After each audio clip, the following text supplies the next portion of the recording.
Welcome back. This week I've been sitting with a simple but revealing question.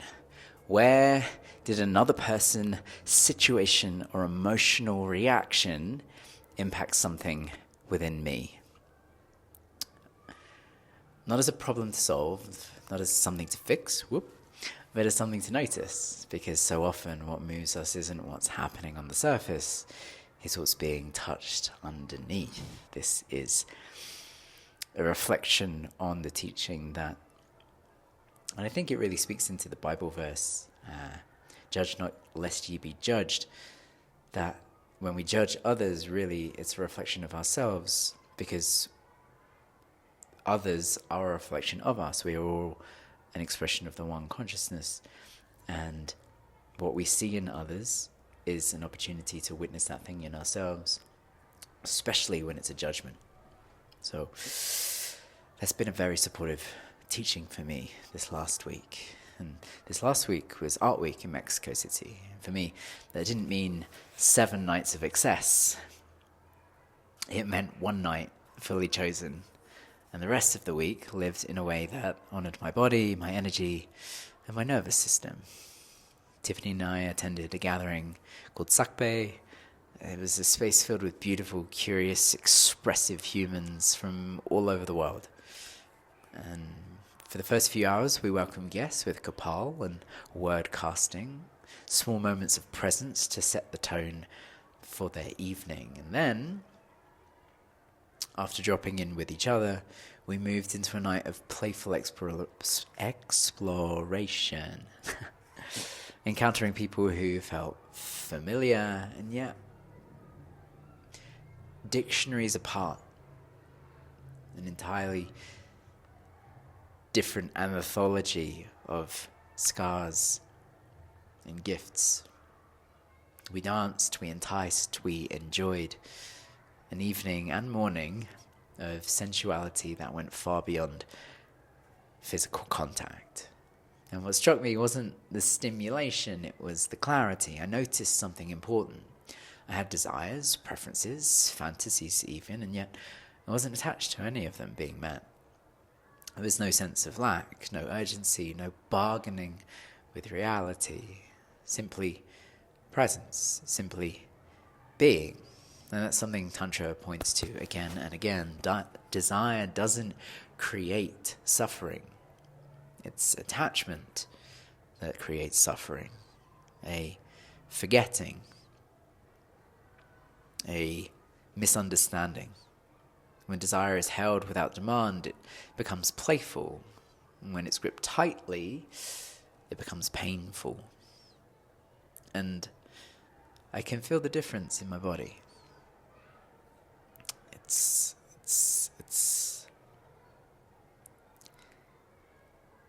a stuckness. And this speaks into samskara, when we're unable, the body and the human intelligence is able to do this incredible thing where if we're unable to fully digest something in the moment, it stores it.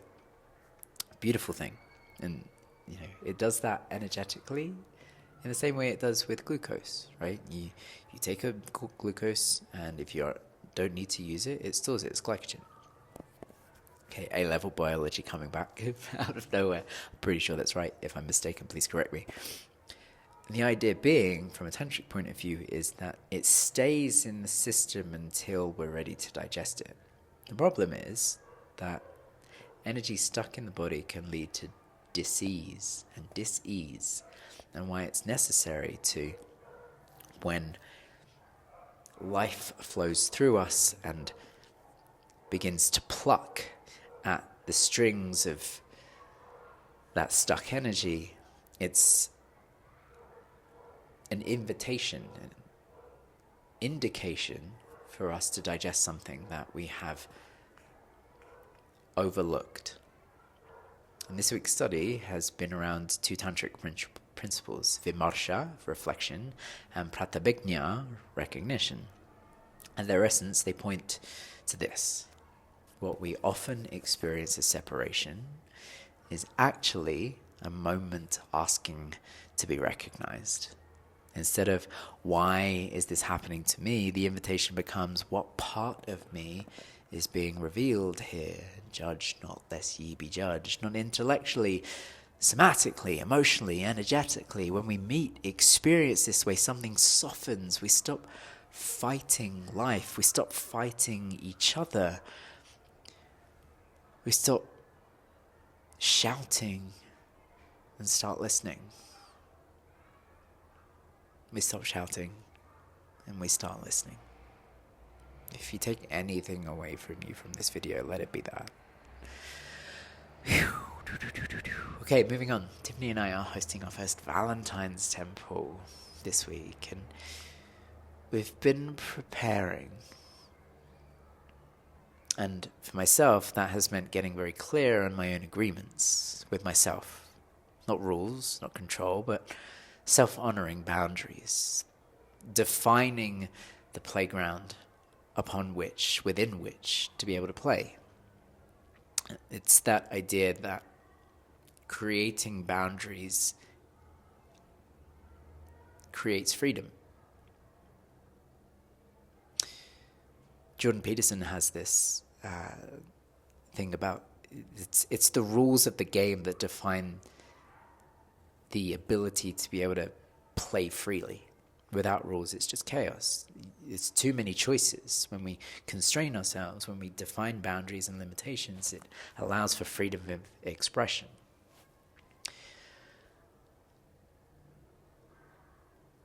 So, my examples for the boundaries that I'm setting myself, excuse me, are that I'll only explore the third level, which is the explicitly sexual level, with my partner.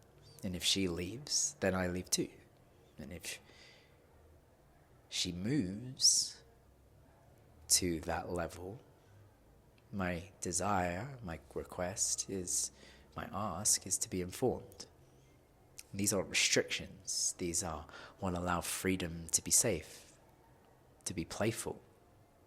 And this applies far beyond intimacy. Most of the tension we carry comes from crossing our own internal lines, often unconsciously. What I felt most strongly this week was this. I've already have everything I need. Always. This is a reflection of the first impurity, Anapamala. This misbelief that we are not enough. But when we can remember that we are already enough, then it invites a remembering that we are loved, that we are playful, and that we get to enjoy life. From that place, desire becomes a gift, not a requirement. And when we stop needing life to give us something, we can finally receive what it already is. So if anything I've shared in this video has touched something within you, especially if you're navigating complexity, intimacy, or inattention, remember you're not meant to carry that alone.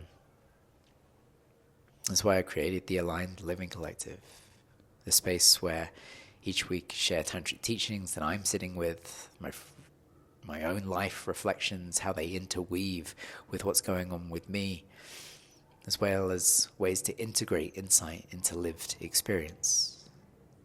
You don't have to perform, you don't have to engage in any particular way. Simply a space to be welcomed as you are.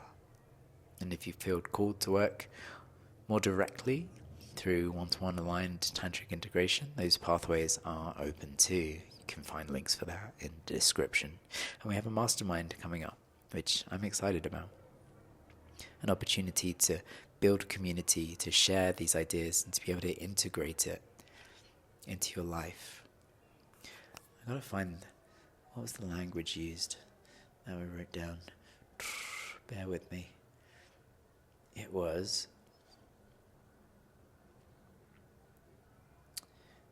it this? Let's see.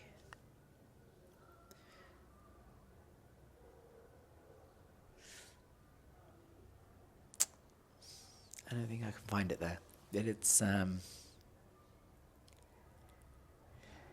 this idea of being able to have an intimacy with life rather than chasing intimacy with going to events and things. Leave it at that. It's how can everything be a reflection of the intimacy that I already have with life, and to be able to enjoy it more fully. So if that interests you, please reach out.